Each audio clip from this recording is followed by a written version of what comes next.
네, 오늘 우리가 읽으신 말씀이 비록 세 구절밖에 되지 않는 짧은 그런 구절입니다만은 여기는 많은 의미가 담겨져 있는 그런 말씀입니다. 라헬과 야곱이 12번째 마지막 아들을 낳는 사건이 오늘 본문에 기록이 되어 있습니다. 그 마지막 아들을 낳으면서 그 아들의 이름을 지으면서 그들의 성숙된 신앙의 모습을 우리가 보게 됩니다. 우리가 라헬과 야곱을 이해하기 위해서는 창세기 12장으로 거슬러 올라가야만 됩니다. 하나님께서 아브라함을 부르셔서 아브라함 생애 동안 하나님이 10번의 시험을 하십니다. 10번의 테스트를 하세요. 믿음 테스트이죠. 우리가 시험하면은 다 떨잖아요. 학교 다닐 때 시험을 본다든가 퀴즈를 친다든가 그래도 참 안 왔으면 좋고 그러죠.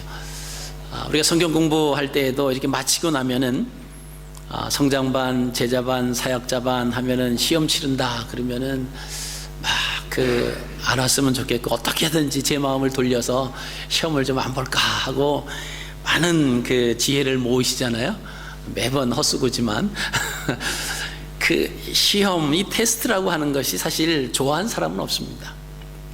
그 문제가 쉽던 어렵던 아직 문제를 받아보지 않았기 때문에 어떤 문제가 나올지 모르는 거예요. 그래서 많이 준비한 사람도 행여나 준비한 가운데서 내가 통과되지 못할 그런 시험 문제면 어쩌나 그래서 걱정도 되고, 또 준비하지 못한 사람은 준비하지 못한 나름대로 또 근심 걱정도 됩니다. 하나님께서 아브라함에게 10번의 그 테스트를 하시는데 그 중에 첫 번째 테스트가 바로 창세기 12장 1절입니다. 그 테스트가 뭐냐면 너는 떠나가라 라고 하는 겁니다. 떠나가라.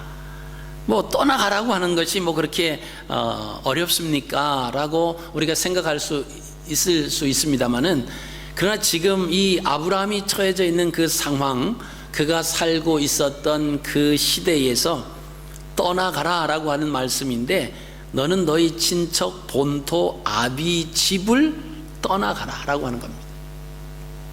물론 나라를 떠나서 지금 이 호주 땅에 와서 사시는 저와 여러분들은 대단한 용기를 가지고 사실 나라를 떠난 분들 아닙니까? 근데 아마 오시기 전에 이거 호주로 가야 된다라고 하는 이 생각을 앞에 놓고 아마 많은 생각들을 하셨을 겁니다. 가야 되는가? 가서 제대로 살 수는 있는가? 가면 또 무엇을 해 먹고 살아야 되는가? 아마 이런 생각을 많이 하셨을 거예요.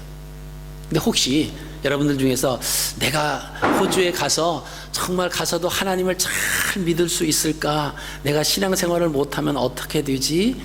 아마 그 걱정 때문에 근심 걱정으로 쌓여져 있던 분이 계시면, 그것 때문에 고심해서 밤잠을 못 이루고 그러다가 오신 분 있으면 예배 마치고 저한테 찾아오세요. 제가 밥 사드리겠습니다. 신앙보다는 어떻게 살 것인가, 어떻게 정착하고, 또 자녀들이 있는 부모들은 가서 우리 자녀들을 잘 또 공부를 시킬 수 있을까? 또 백호주의라고 아주 이름이 나 있는 이 호주 땅에 가면 또 우리 아이들이 동양 아이들이니까 또 이렇게 차별을 받으면 어떡하나? 또 내가 영어로 그 아이들을 다 이제 봐주지 못하면 또 우리 아이들이 또 처지면 어떡하나? 여러 가지 많은 아마 근심과 걱정으로 쌓여져 있었을 것입니다. 그래 안 되면 돌아가면 되지, 그 여운이 있는 거예요. 근데 아브라함이 살았던 그 시대에는 차도 없고 자전거도 없고 아무것도 없습니다. 이동수단은 오로지 짐승 아니면은 자기 발을 의지해서 떠나야 됩니다. 그리고 그 당시에는 부족 사회였습니다. 부족 집단으로 살기 때문에 우리 부족 또는 우리 시족이 아니면 다 적입니다.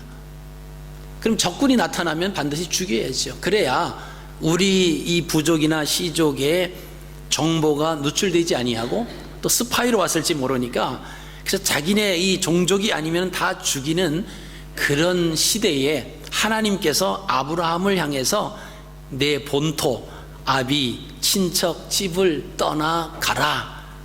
이게 아브라함에게 들려주신 첫 번째 시험이었다라고 하는 것입니다. 자, 하나님께서 아브라함에게 말씀에 순종을 하면, 그런 삶을 살면 내가 너를 통해서 큰 민족을 만들어주겠다. 이게 하나님의 약속입니다. 근데 하나님의 그 명령에 대해서 이 아브라함의 반응은 순종이었어요. 그래서 창세기 12장 4절 말씀 보면은 이에 아브라함이 여호와의 말씀을 따라갔고, 자, 큰 민족을 만들려고 하면 필요한 것이 무엇이 있습니까? 큰 민족이 형성되기 위해서 필요한 것이 뭐죠? 땅이 필요하고 사람이 필요하죠. 땅이 없는 민족 있을 수 없습니다. 또 사람이 없는 민족 있을 수 없습니다. 자, 하나님께서 아브라함이 하나님 말씀에 순종했다라고 하는 것은 지금부터 하나님이 약속하신 것을 이루어 가시는 거예요. 그게 뭐냐면 땅과 사람이다라고 하는 것입니다. 자, 하나님께서 아브라함에게 큰 민족을 만들어 주시겠다고 약속하신 그때로부터 25년이 지나고 나서 아들 한 명 주십니다. 여러분, 25년입니다. 그리고 큰 민족을 만들어 주신다고 약속하신 그때로부터 85년 되었을 때 손자를 주십니다. 야곱이 출생을 합니다. 그리고 큰 민족을 주신다고 약속하시던 그때로부터 162년이 되던 그 해에 이 야곱이 외삼촌 라반이 살던 밧단 아람으로 내려갑니다. 여러분, 그때 이 야곱이 외삼촌이 사는 그 집으로 내려갔을 때 한 나이가 몇 살쯤 됐을까요? 몇 살이요? 70? 야곱이 내려가는 거예요. 야곱이 에서와의 불편한 관계로 인해서 외삼촌 라반네 집으로 가서 20년 동안 있잖아요. 그때 야곱의 나이가 몇 살 됐을 것 같습니까? 30대? 40대? 78세. 어떻게 하셨어요?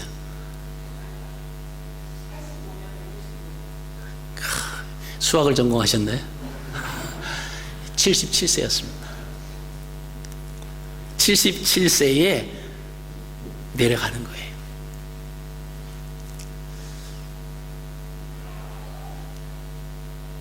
자, 우리가 그 창세기에 나오는 5장에서 11장에 나오는 그 인물들을 쭉 이렇게 해보면 재밌는 사건들이 많이 있어요. 자, 이 세상에 하나님이 가장 처음에 사람을 만드셨는데 누구였죠? 아담과 하와였어요. 이 세상에서 아담을 처음 만드셨는데 가장 먼저 죽은 사람은 누굴까요? 예? 아벨이요? 그 아벨. 그죠? 그 아벨은 그냥 살인을 당해 죽은 거예요. 그죠? 자, 제대로 살다가 죽은 사람은 누굴까요? 아담이 아담. 그때 당시는 보통 평균 900년이 평균 뭐 이렇게 살았잖아요. 자, 그럼 두 번째 죽은 사람이 누굴까요? 두 번째 죽은 사람, 여러분이 잘 아는 사람입니다.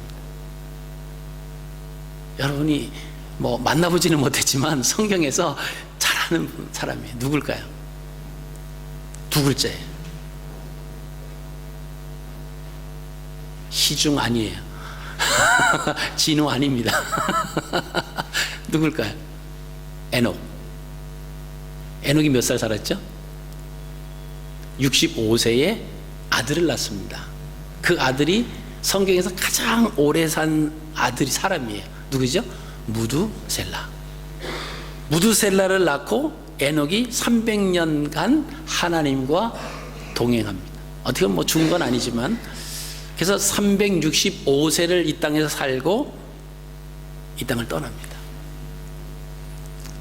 그 에녹은 아담으로부터 시작을 해가지고 7대, 이렇게 성경에 나오는 그 이름에 하면 7대손이 7대손. 7대손인데 두 번째로 죽습니다. 뭐 죽는 건 아니지만 이 세상을 떠나는 것이 두 번째로 떠난다라고 하는 것입니다. 자, 또 재미있는 게 있는데요. 노아, 그 때문에 한참 이제 뒤로 와서 이제 노아가 나오잖아요. 무드셀라가 969세를 살고 무드셀라가 죽을 때 하나님께서 심판을 하시겠다. 아마 그 에녹이 65세에 아들을 낳고 하나님께서 그 이름을 지으십니다. 성경에 나오는 인물들이 이름을 짓는데, 이름을 짓는 그 몇 가지 방법이 있습니다. 첫째는 하나님께서 나기 전에 지어주시는 사람들의 이름이 있어요. 또 이제 부모가 짓는 이름이 있습니다. 그리고 동네 사람들이 지어주는 이름이 있는데, 동네 사람이 지어주는 이름은 나옴이라고 하는 그 한 사람이 있어요. 대개 이제 부모들이 이름을 지어주고는 합니다. 근데 이 무드셀라라고 하는 이 사람의 이름은 하나님께서 에녹에게 아들을 주시면서 무드셀라라고 그렇게 지라고 하십니다. 그 이름의 뜻이 무드셀라가 죽으면 하나님의 심판이 임한다라고 하는 거예요. 아마 그때까지 이 에녹은 65세에 그 아들을 낳는데, 무드셀라를 낳는데 65세까지 어떻게 살았다라고 하는 그 내용은 성경에서 자세히 기록된 것이 없습니다. 근데 아들을 낳고 나서 300년 동안은 어떻게 살았는가가 한 줄로 딱 설명이 되는데, 그것이 뭐냐면 하나님과 동행했다라고 하는 겁니다. 그래서 무드셀라가 969세를 살고 죽던 해가 노아가 600세 되던 해였어요. 그때가 뭐가 일어납니까? 홍수가 일어납니다. 홍수가 일어나요. 그래서 성경에서 가장 오래 산 사람이 누구냐? 바로 무드셀라입니다. 그리고 그 다음으로 오래 산 사람이 누구냐라고 하면 야렛이라고 하는 에녹 아버지였어요. 그리고 세 번째로 오래 산 사람이 노아입니다. 노아가 950년을 삽니다. 노아 홍수가 일어나고 350년을 더 살다가 죽는 것을 우리가 성경을 통해서 보시게 됩니다. 자, 어쨌든 이제 다시 본문으로 돌아가서 야곱이 외삼촌이 살고 있었던 그 밧단 아람으로 내려갈 때 나이가 77세였습니다. 자, 우리가 볼 때 왜 야곱이 아버지를 떠나서 어머니를 떠나서 그 밧단 아람 외삼촌이 사는 곳으로 갔을까? 형하고 좀 사이가 안 좋았어요. 형을 속이고 아버지의 복을 다 받아버렸습니다. 그래서 그 갈등 때문에 어머니가 야곱을 그 오라비 집으로, 밧단 아람에 사는 오라비 집으로 사실 가서 지내다가 형이 좀, 이 노가 좀 수그러지면 돌아와라. 자, 그렇게 해서 야곱이 내려갑니다. 근데 그것은 우리가 좁은 눈으로 성경을 보면 그렇다라고 하는 겁니다. 근데 큰 우리가 관점으로 보면 하나님께서 아브라함에게 약속해 주신 그 약속의 말씀이 성취되어 가는 과정이다라고 하는 겁니다. 그래서 야곱이 그 외삼촌 집에 내려가서 무려 4명과 결혼을 합니다. 우리가 잘 아시는 것처럼 레아와 라헬과 결혼을 하고, 또 그 여종들인 실바와 비라, 이 4명의 여인을 통해서 11명의 자녀들을 낳습니다. 11명의 아들을 낳고 1명의 딸 디나를 낳습니다. 그리고 돌아오는 길에서 라헬을 통해서 1명을 더 얻는 거죠. 그래서 야곱은 아들이 12이고 딸이 1명이었습니다. 자, 모두 12아들을 얻게 되는데, 이 야곱의 12아들은 12지파로 이스라엘을 상징하는 수가 되고, 이를 통해서 70인이라고 하는 그 숫자가 만들어집니다. 큰 민족의 기초가 세워진 것을 우리가 보게 됩니다. 야곱에게 아이를 낳아준 4명의 여인, 레아와 그의 몸종 실바, 라헬과 그의 몸종 비라. 자, 이 4명의 여인 중에서 야곱이 자신의 부인으로 생각하는 사람은 오직 한 사람입니다. 그 사람은 누구냐면 라헬이에요. 지금도 이스라엘에서 라헬을 국모로 생각하고 있습니다. 분명히 야곱에게는 4명의 아내들이 있었습니다. 그러면 라헬을 제외해놓은 나머지 3명은 뭐냐? 하나님께서 큰 민족을 이루어 주시는데 함께 일한 일꾼으로 사용된 사람들이고, 야곱에게 있어서 진정한 부인은 한 사람이다. 자, 이것이 성경을 통해서 우리가 증명할 수가 있습니다. 자, 첫 번째로 야곱 자녀들의 고백을 통해서 확인이 됩니다. 창세기 44장 27절에 보면, 주의 종 우리 아버지가 우리에게 이르되 너희도 알거니와 내 아내가 내게 2 아들을 낳았으니. 지금 라헬을 제외한 3 여인의 아들들이 요셉에게 하는 말입니다. 아버지가 이런 말을 했다라고 하는 거예요. 내 아내가, 내 아내라고 하는 것은 라헬을 말하죠. 내 아내가 내게 2 아들을 낳았다. 아니죠. 야곱에게는 12명의 아들이 있었습니다. 그런데 그 다른 10명의 아들들에게 하는 말이 내 아내가 내게 2 아들을 낳아줬다. 이것은 야곱이 다른 아들들에게 말하는 그 이야기를 보면 자기에게 있어서 진정한 자기 부인은 라헬이었다라고 하는 것을 보시게 됩니다. 그리고 두 번째, 창세기 48장 21절에서 22절 말씀을 보시면 야곱이 요셉에게 상속하는 것을 통해서도 확인이 됩니다. 이스라엘이 요셉에게 또 이르되 나는 죽으나 하나님이 너희와 함께 계시사 너희를 인도하여 너희 조상의 땅으로 돌아가게 하시려니와 내가 내게 내 형제보다 세겜 땅을 더 주었나니. 야곱은 요셉에게 다른 자녀들보다 한 몫을 더 주었다고 창세기 48장에서 말하고 있습니다. 이는 요셉에게 2 몫을 줬다라고 하는 거예요. 라헬이 낳은 요셉이 전체 아들 중에서는 11번째 아들이지만은 라헬에게는 첫 번째 아들입니다. 야곱에게 있어서 진정한 아내는 라헬로 생각했고, 그럼 라헬을 통해서 첫 번째 태어난 그 아이가 장자다라고 하는 거예요. 그래서 요셉은 장자다라고 하는 거예요. 그래서 그에게 2 몫을 주었다. 그러니까 요셉은 법적으로 장자로 세운다라고 하는 그런 뜻이 바로 야곱이 요셉에게 상속하는 부분을 보아서도 우리가 알 수 있다라고 하는 것입니다. 그 다음에 3번째는 야곱이 요셉에게 유언을 합니다. 창세기 48장 7절에 이런 유언을 합니다. 내게 대하여는 내가 이전에 팟단에서 올 때에 라헬이 나를 따르는 도중 가나안 땅에서 죽었는데 그곳은 에브랏까지 길이 아직도 먼 곳이라. 내가 거기서 그를 에브랏 길에 장사하였느니라. 이 에브랏이라고 하는 것은 베들레헴을 말합니다. 거기에 라헬을 장사했다라고 하는 겁니다. 지금 야곱이 요셉에게 유언하는 거예요. 그 말은 뭡니까?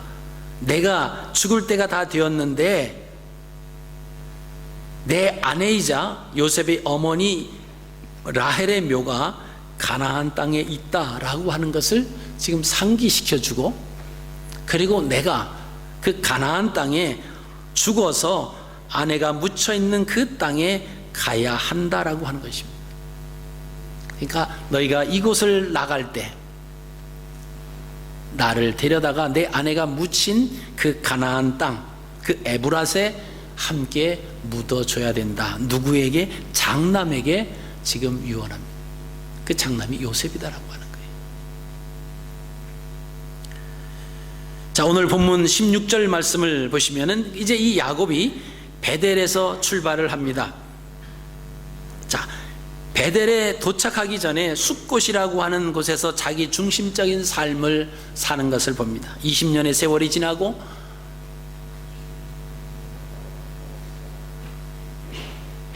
자녀들을 얻고 재물을 얻고 외삼촌 라반의 집에서 10번씩이나 이렇게 품삯을 속임을 당하면서도 20년이 지난 후에 하나님께서 그를 복되게 하셨어요. 외삼촌과 거래했던 그 약조했던 그 재산 품삯을 받는 부분에 의해서 보면은 양을 치는데 뭐 흰양 아니면 대부분 흰양이죠. 가끔씩 가다 이제 검은 양도 나오는데 이 야곱이 요청한 그 품삯은 뭐냐면 얼룩얼룩한 말 점박이가 나오면 내 것을 주시고 흰양이 나오면 다 외삼촌 것입니다. 자, 그러니까 이 얼룩얼룩한 양이 나온다라고 하는 것은 이거는 돌연변입니다. 그냥 흰 양 중에서 몇 번째 하나씩 이렇게 하면 누가 누구 양인지 그 분별하기도 어렵고 참 쉽지 않습니다만은, 그러나 점박이 양들과 흰 양, 이건 뭐 어서 봐도 멀리서 봐도 뭐 표시가 나죠. 그러니까 라반이 흔쾌히 허락을 하지 않습니까? 그런 양은 몇십 마리에 한 마리 나올까 말까 하는 그런 확률인데, 이 어리석게 야곱이 그것을 자기의 품삯으로 달라. 그래서 흔쾌히 허락을 합니다마는, 그러나 하나님께서 도우시기 시작하십니다. 왜요? 큰 민족을 이루기 위해서 이제 재산도 늘려야 되고 사람도 늘려야 되고 이제 또 땅도 허락을 받아야 되니까. 근데 건강한 양이 나오면은 다 얼룩얼룩한 양이 나오는 거예요. 비리비리하고 힘 못 쓰는 양은 흰 양이 나와요. 그래서 큰 양떼들 데리고 이제 베델로 올라갑니다. 왜 베델로 올라갑니까? 외삼촌 라반네 집을 향해서 떠날 때 호롤단신으로 떠납니다. 그곳이 어딘지 뭐 나침반도 없고 길도 잘 나 있지 않은 그런 상황, 그런 시대에서 아마 계속 이렇게 어머니가 알려줬겠죠. 이렇게 가면 나온다. 물어 아마 그 바단 아람으로 내려가다가 뭐 아는 집도 없고 뭐 여인숙도 없고, 그래서 들에서 그냥 하늘을 이불 삼아서 돌 하나 베개 삼아서 잠을 자다가 꿈을 꿉니다. 그때 사다리가 땅 끝에서 하늘 끝까지 달았고 천사가 오르락 내리락 하는 그 환상을 봅니다. 그러면서 다시 보니까 그 사닥다리 꼭대기에 하나님이 서 계신 것을 봅니다. 그래서 그때 이 야곱이 잠을 깨고 일어나서 베개했던 그 돌을 이렇게 쌓고는 하나님 앞에 약속을 합니다. 내가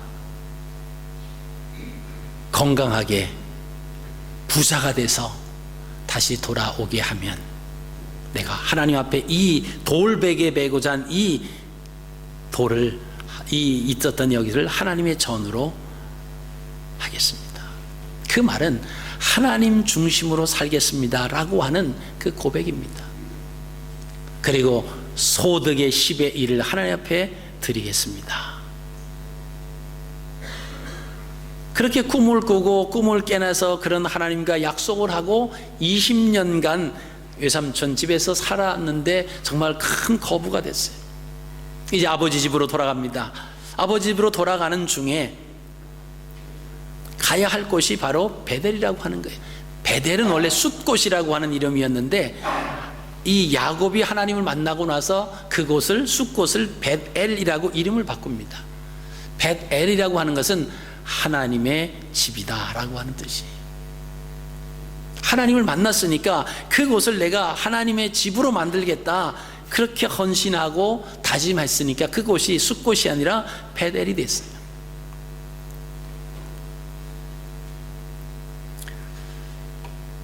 자, 근데 이 야곱이 베델로 올라가지 않습니다.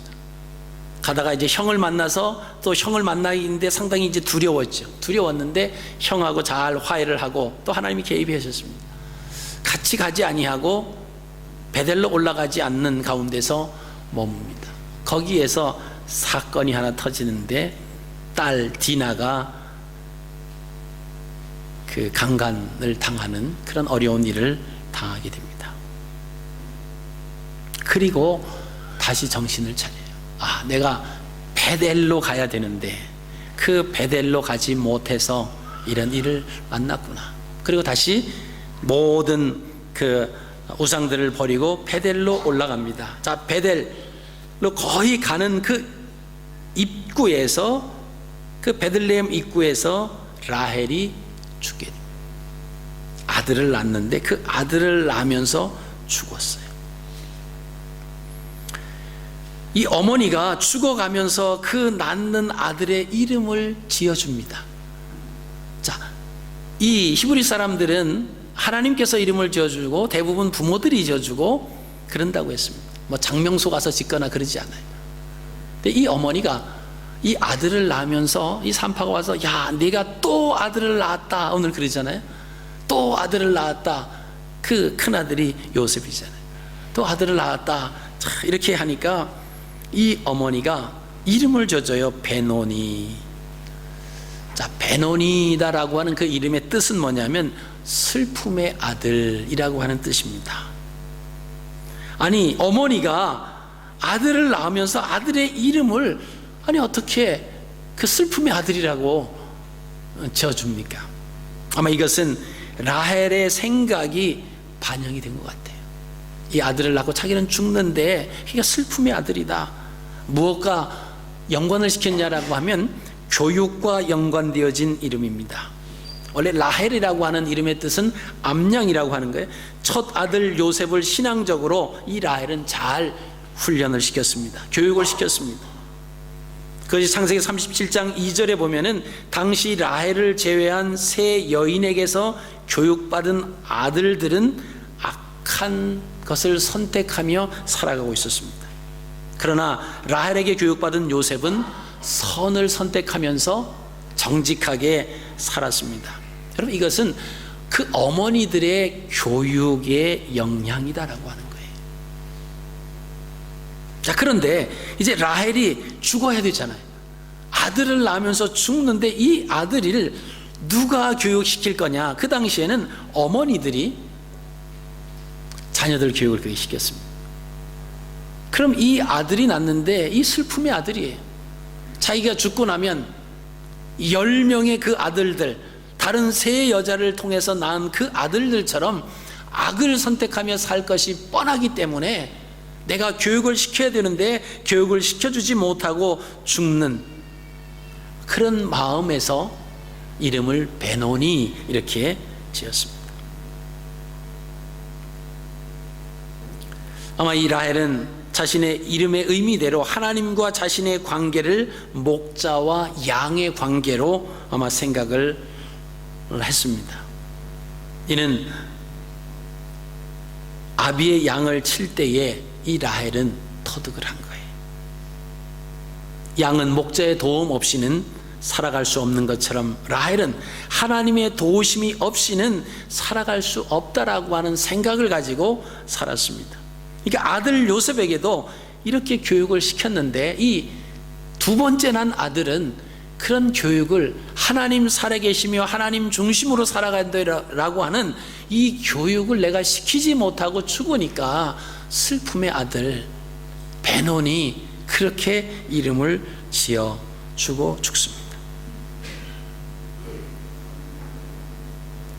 근데 그 언니, 라헬의 언니 레아는 암소라고 하는 이름의 의미가 있습니다. 그러니까 이 암양의 의미를 가졌던 라헬은 하나님과 양의 관계 속에서 하나님의 도움 없이는 아무것도 내가 살아갈 수 없는, 그죠? 양이 목자를 떠나서는 잘 살 것 같지만은 살지 못합니다. 혼자 스스로 개척할 수도 없고 아주 눈이 나빠서 한 치 앞도 잘 내다보지 못하는 특성을 가진 것이 이 양입니다. 그렇기 때문에 목자가 데리고 가지 아니하면 양은 사나운 짐승에게 잡혀 먹기 아주 좋은 그런 동물입니다. 그 스스로 살아갈 수 있는 힘이 없는 거예요. 그래서 목자하고 양은 뗄래야 뗄 수 없는 그런 관계. 그래서 라헬은 자기의 이름의 의미대로 하나님과 백성들, 하나님과 하나님의 자녀들은 목자와 양의 관계다. 그러니까 요셉에게 그런 훈련을 시켰습니다. 근데 레아는 암소라고 하는 의미가 있어요. 자, 소하면은 힘입니다. 그러니까 이 세상에 살아가기 위해서는 힘이 최고다. 그러니 힘을 가져야 된다. 아마 자녀들에게 그런 교육을 시켰다라고 하는 거죠. 그러니까 이 형들이 힘 없는 동생 요셉을 팔아버리는 일을 저지르고 맙니다. 여러분, 야곱의 처지에서 생각해 본다라고 하면 가장 사랑했던 아내의 죽음을 바라보며 어떤 느낌이었을까요? 자기가 생각하는 것은 다른 세 부인들이 자기의 부인이 아니에요. 정말 자기가 생각하는 아내는 라헬을 생각했습니다. 이 라헬이 두 번째 아들을 낳고는 죽습니다. 아마 하늘이 무너지는 듯한 느낌이었을 겁니다. 창세기 29장 9절에는 야곱이 그들과 말하는 동안에 라헬이 그의 아버지의 양과 함께 오니 그가 그의 양들을 치고 있었기 때문이더라. 야곱이 밧단 아람으로 도망갔을 때, 외삼촌 집으로 도망갔을 때 가장 먼저 만난 사람이 누구냐? 바로 라헬이었어요. 아버지 라반의 그 양을 치면서 왔던 그 여인으로서 양을 쳤던 그 왔던 사람이 라헬이었다라고 하는 겁니다. 그때 아마 야곱은 그가 자신의 아내가 될 사람이라는 것을 알게 되죠. 하나님의 인도하심의 손길을 느꼈기 때문입니다. 자, 이 야곱이 라헬을 얼마나 사랑했는지 우리가 창세기 29장 20절에 보면 야곱이 라헬을 위하여 7년 동안 라반을 섬겼으나 그를 사랑하는 까닭에 7년을 며칠같이 여겼더라. 여러분, 연애하는 그 청춘 남녀들, 또 여러분들이 과거에 연애를 하셨다라고 하면 아마 회상해 보시면은 그 데이트할 때 우리 너무 길어, 만나는 시간을 좀 줄여야 돼, 그렇다라고 하면 빨리 헤어져야 돼. 그죠? 금방 시간 간 건데 벌써 얼마 안 된 것 같은데 보니까 벌써 뭐 1시간이 지나고 2시간이 지나고 또 헤어져야 되는가. 뭐 이게 사랑하는 사람들은 그렇게 되죠. 근데 이 야곱이 외삼촌네 집에 가서 라헬을 사랑했습니다. 그래서 외삼촌에게 얘기하잖아요. 라헬을 저한테 아내로 주시면 안 되겠습니까? 뭐 지금 같으면 근친이지만은 그때 당시는 같은 부족 시족끼리 결혼을 했습니다. 다른 부족과 하면은 정보가 누출되기 때문에 그것을 금했어요. 외삼촌 그 자녀들하고 이제 결혼을 하는 거예요. 그랬더니 그래, 근데 돈 있냐? 그때는 결혼 지참금이 있었습니다. 뭐 돈이 어디 있겠어요? 아버지 낯을 피해서, 형의 낯을 피해서 왔는데 없습니다. 그랬더니 그러면 7년 동안을 일을 해라 그랬어요. 그러면 결혼시켜줄게. 그랬더니 죽어라 살라 하고 7년을 일을 했습니다. 그리고 결혼을 했잖아요. 그 나라의 문화는 결혼식을 밤에 합니다. 밤에 결혼식을 하고 첫날 밤을 딱 지나고 아침에 일어나서 옆에 누워있는 자기가 사랑하는 그 아내를 딱 봤더니 소스라치게 놀라는 거예요. 왜냐하면 라헬이 아니고 그 언니 레아가 누워있는 거예요. 레아는 야곱이 좋아하지 않았습니다. 총기도 없었고요, 마음에도 안 들었어요. 그래서 라헬을 위해서 7년을 며칠같이 일을 했는데 딱 첫날 밤을 자고 나니까 라헬은 온데간데 없고 레아만 있었어요.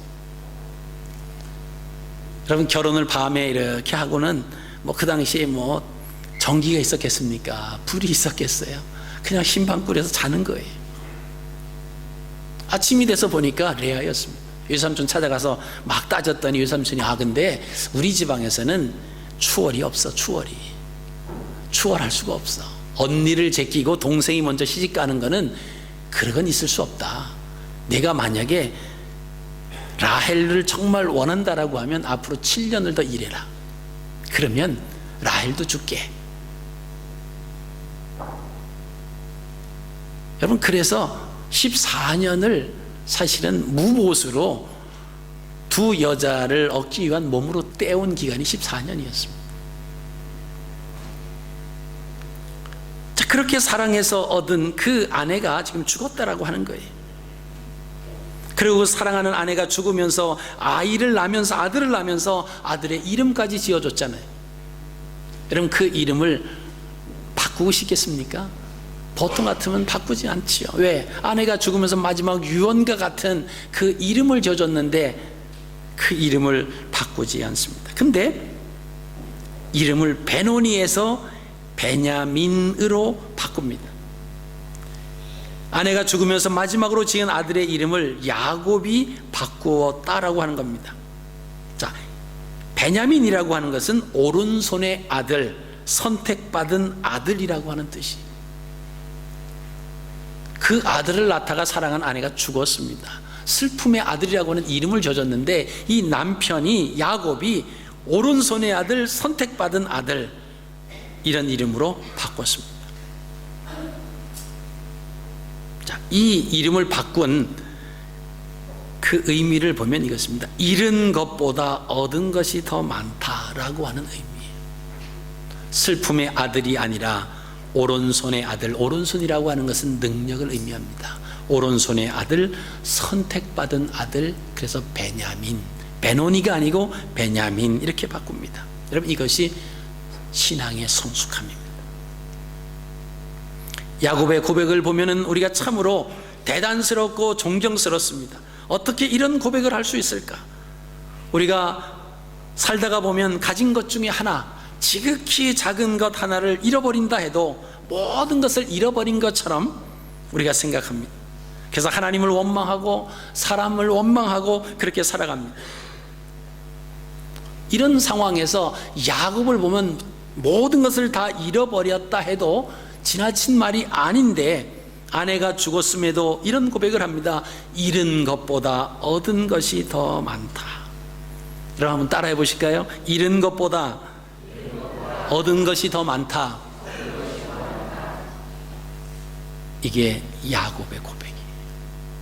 정말 힘들고 어려운 그 상황에서 오른손의 아들, 잃은 것보다 얻은 것이 더 많다. 이것이 성숙된 신앙의 모습입니다.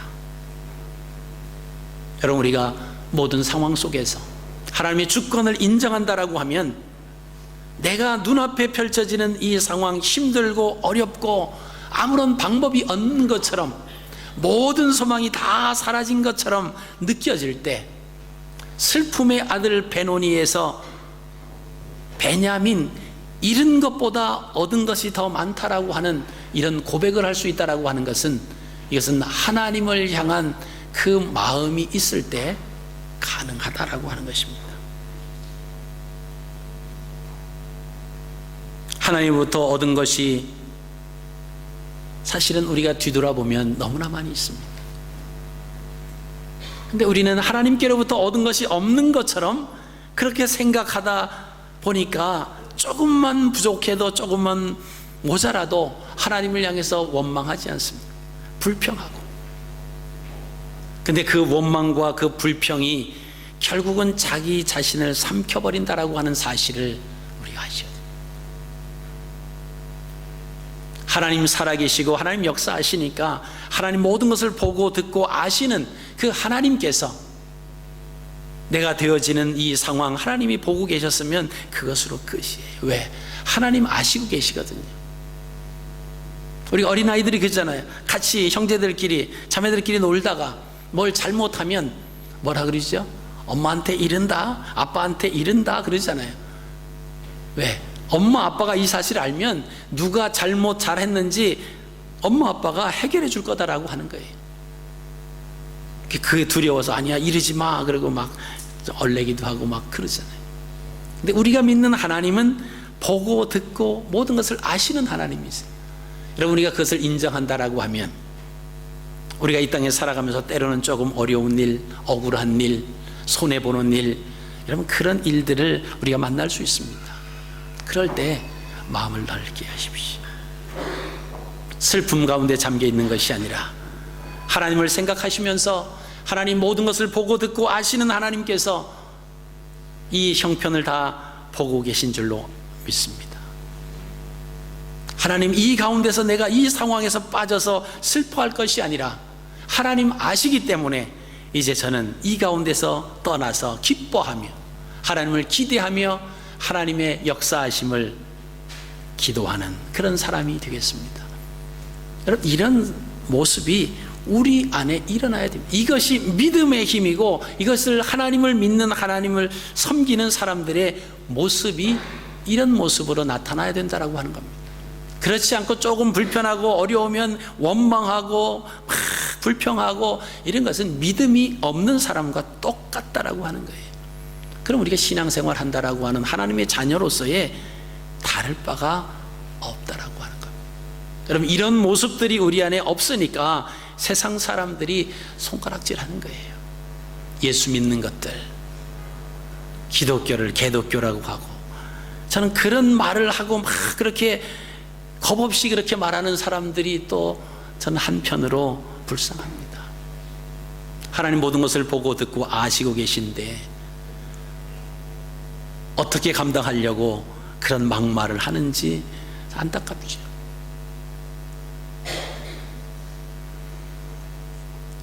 여러분, 이 땅에 사는 날 동안 우리가 필요한 것을 하나님 앞에 간구할 수 있는 그 은혜를 우리에게 주셨잖아요.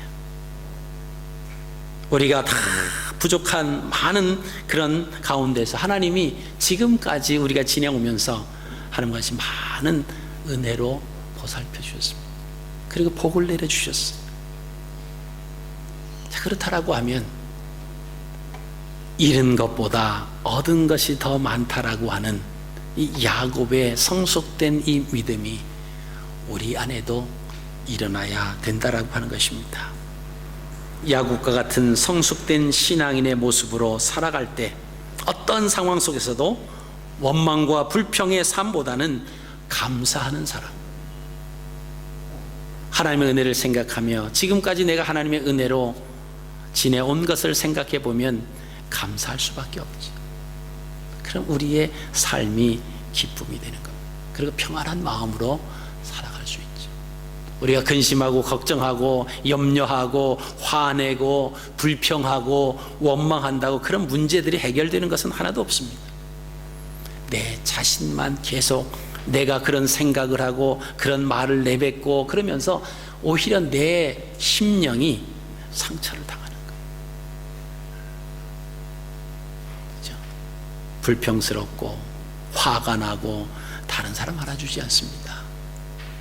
나는 내가 화를 내면서 내 안에 건강한 세포들이 죽어지고 있다라고 하는 사실을 여러분 기억하셔야 됩니다.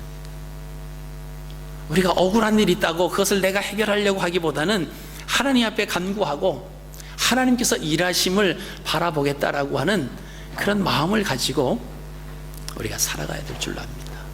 하나님은 모든 것을 보고 듣고 아시는 그 하나님, 우리가 그 하나님을 믿기 때문에 우리는 슬픔 가운데서도 기뻐할 수 있고요, 어려운 가운데서도 우리가 하나님을 바라보며 새 힘을 얻을 수가 있습니다. 이런 마음으로 이번 한 주간 믿음 안에서 승리하시는 저와 여러분들의 삶이 되시기를 주님의 이름으로 축복합니다.